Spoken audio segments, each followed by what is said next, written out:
Daylight savings time has begun. Unfortunately, it's 2:12 in the morning. Now, don't chastise me too much. I filmed all day. I actually filmed a lot this afternoon, but for E39 source. We did the DIY on the struts, the rear struts and springs on the 330, so we got that done. Alex came over about 1. We worked on homework till 4. It was killer, but we did get everything done. And then we moved on to the car. So we came out here. It was supposed to be like 39 today. I think it was closer to 49 in the sun. The thermometer was reading in the mid 50s. It's remaining 40 out here right now, which isn't too bad. So the Honda's in right now. We got that through the wash today. It's weird seeing a clean car in here, and in comparison to what it's been, a clean floor. Although it does still need a lot of work. I'm seeing the wash actually did a really good job. The wheels are even clean. That's pretty impressive for a pay car wash. Usually they're crappy, but I'm sure she got the top level one that cleaned out the underneath of the car as well, which I'm sure was very needed. So that's done. But the 330 work was actually really easy.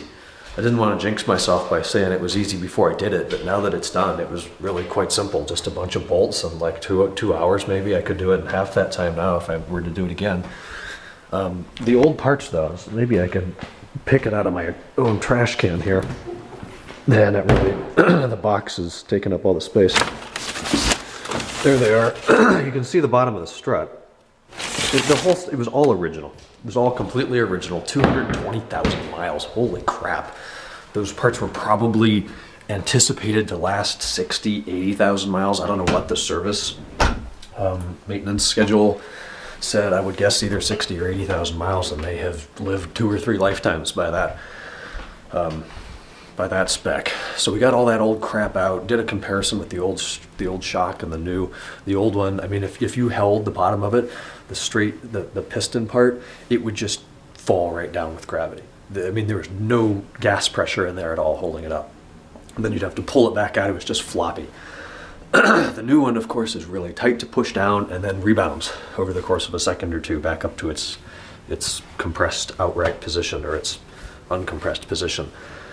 Same thing with the springs. The springs were just weak. You saw yesterday how much I was bouncing that car. I tried it again today after it was done. It moves maybe 2 inches, definitely more than the M5. It's not a sports car by design, but it's way better.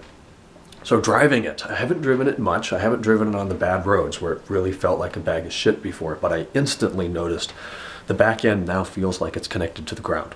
Before, I would make a turn and the back end of the car would literally hop sideways, like it would drift around a corner. And that's not taking a corner at 30, that's slowing down and going around a corner fairly normally.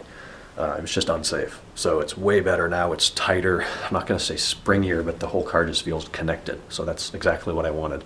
We'll have to test it out on the roads when I drive into Kent on Wednesday. Those are the horrible roads where I really felt the badness before, but I think it's gonna be a lot better. Finished that up. Kenan and I went to dinner at Flipside, had a burger and shake. That was really good. Burgers and shakes. Came back here, watched The Walking Dead at 9. Hung out with him for a couple hours after that. It's now 2, and he left about an hour ago. So I've been sitting here. I got most of the video edited for the 330 rear suspension DIY. I need a couple more clips. I actually realized that I forgot to. The wheel speed sensor wire is clipped onto the rear trailing arm with 2 plastic clips, and I don't remember reattaching those. So in the next couple days when it gets warm again, I actually don't even think I'll need to jack it up. I should just be able to reach in there around the wheel and just snap them back on. It's not a big deal. There's not a lot of play. It's not going to move or hurt anything, but I do want that to be snapped onto the trailing arm. So I'll do that. What else? It's daylight savings time. That means a short weekend by an hour. Whatever. I have like 4-day weekends now.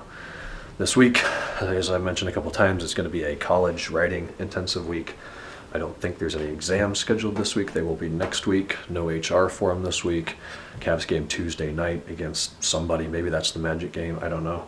Chicago lost to somebody, so we're now second place in the East, barely by like 0.09%. So we're ahead of Chicago technically. If anybody follows NBA, how did the Philadelphia 76ers beat the Golden State Warriors a couple days ago? What the hell was that? I mean, Warriors are what, like 80% game, 79% game, and they lost to the Sixers, who are bottom of the, whatever that is, Atlantic or East Division. Weird. But that's it. I'm gonna go up, shower, get to bed, I need to put my book away from marketing. That class was a bitch today. We have these mini tests. We take the test, we're allowed to take it 10 times, and they keep the last score, but the questions change every time. So I worked hard on it the first time. They're timed. That's the problem. You don't have much time to do it. I got a bunch of 6s and 7s, and that's not good enough. So I finally got a score I was happy with. Finished that up. It's just stressful as hell. That and accounting both suck. Tomorrow's Monday. Going to grandparents' house. I got to drive them back down to Akron to pick up their taxes. They dropped it off last Monday. They're going to pick it up tomorrow. Probably take the Genesis down there and go from there. So I will talk to you guys tomorrow on Monday. Hope you had a great weekend.